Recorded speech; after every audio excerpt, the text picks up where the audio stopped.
श्रीमद् भागवत महापुराण दशम स्कंध अध्याय 77 शाल्व उद्धार। श्री सुखदेव जी कहते हैं, अब प्रद्युम्न जी ने हाथ मुंह धोकर कवच पहन धनुष धारण किया और सारथी से कहा कि मुझे वीर द्युमान के पास फिर से ले चलो।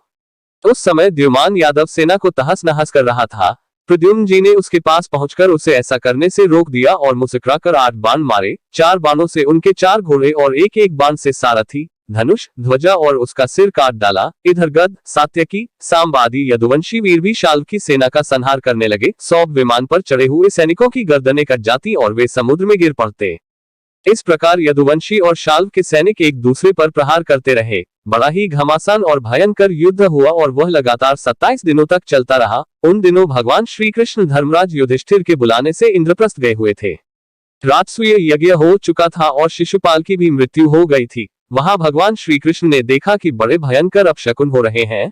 तब उन्होंने कुरुवंश के बड़े बूढ़ों, ऋषि मुनियों, कुंती और पांडवों से अनुमति लेकर द्वारका के लिए प्रस्थान किया। वे मन ही मन कहने लगे कि मैं पूज्य भाई बलराम जी के साथ यहाँ चला आया। अब शिशुपाल के पक्षपाती क्षत्रिय अवश्य ही द्वारका पर आक्रमण कर रहे होंगे।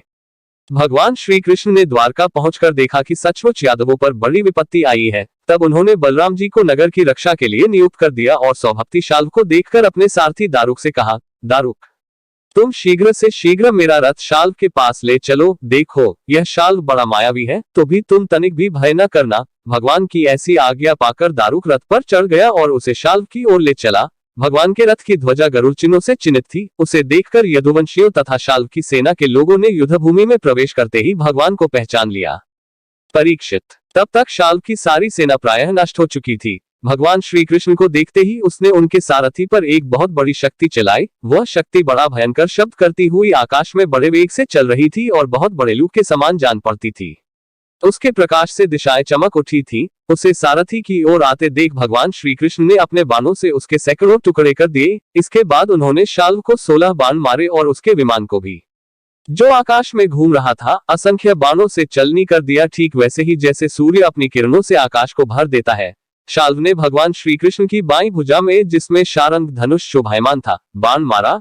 इससे शारंग धनुष भगवान के हाथ से छूटकर गिर पड़ा। यह एक अद्भुत घटना घट गई। जो लोग आकाश या पृथ्वी से यह युद्ध देख रहे थे, वे बड़े जोर से हाय हाय पुकार उठे। अब शाल्व ने गरजकर भगवान श्री कृष्ण से यूं कहा, मोर, तूने हम लोगों के देखते देखते हमारे भाई और सखा शिशुपाल की पत्नी को हर लिया तथा भरी सभा में, जबकि हमारा मित्र शिशुपाल असावधान था, तूने उसे मार डाला। मैं जानता हूं कि तू अपने को अजेय मानता है। यदि मेरे सामने ठहर गया तो मैं आज तुझे अपने तीखे बाणों से वहां पहुंचा दूंगा जहां से फिर कोई लौटकर नहीं आता। भगवान श्री कृष्ण ने कहा, रे मंद, तू वृथा ही बहक रहा है। तुझे पता नहीं कि तेरे सिर पर मौत सवार है। शूरवीर व्यर्थ की बकवाद नहीं करते, वे अपनी वीरता ही दिखलाया करते हैं।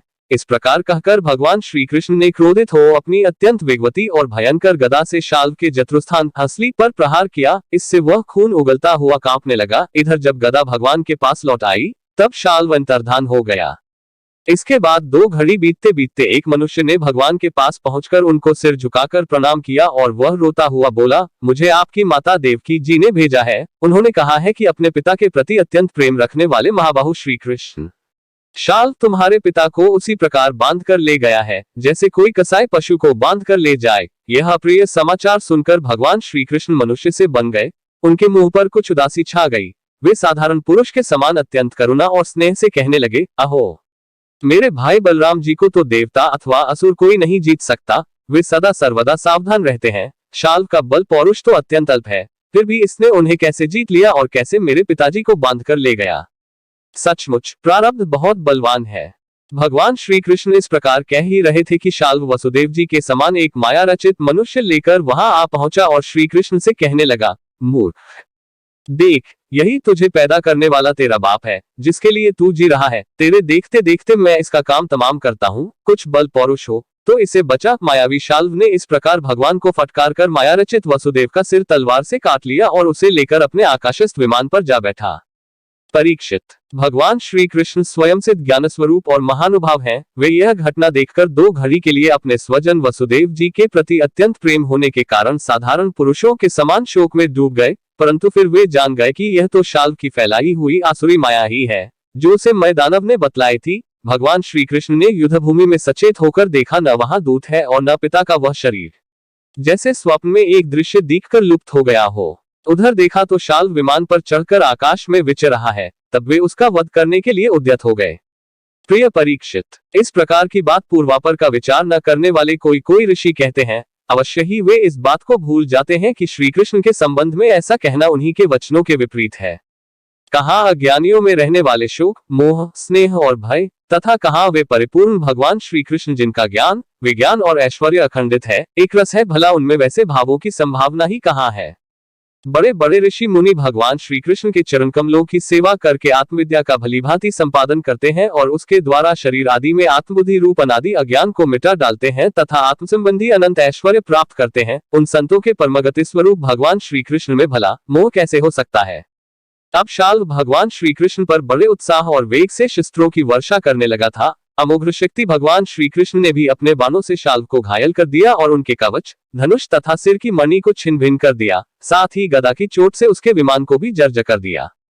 परीक्षित, भगवान श्री कृष्ण के हाथों से चलाई हुई गदा से वह विमान चूर चूर होकर समुद्र में गिर पड़ा। गिरने से पहले ही शाल हाथ में गदा लेकर धरती पर कूद पड़ा और सावधान होकर बड़े वेग से भगवान श्री कृष्ण की ओर झपटा।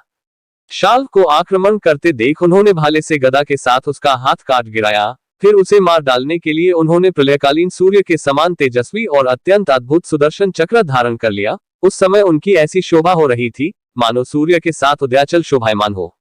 भगवान श्री कृष्ण ने उस चक्र से परममायवी शाल का कुंडल किरीट सहित सिर धड़ से अलग कर दिया। ठीक वैसे ही जैसे इंद्र ने वज्र से वृत्रासुर का सिर काट डाला था। उस समय शाल के सैनिक अत्यंत दैख से हाय हाय चिल्ला उठे।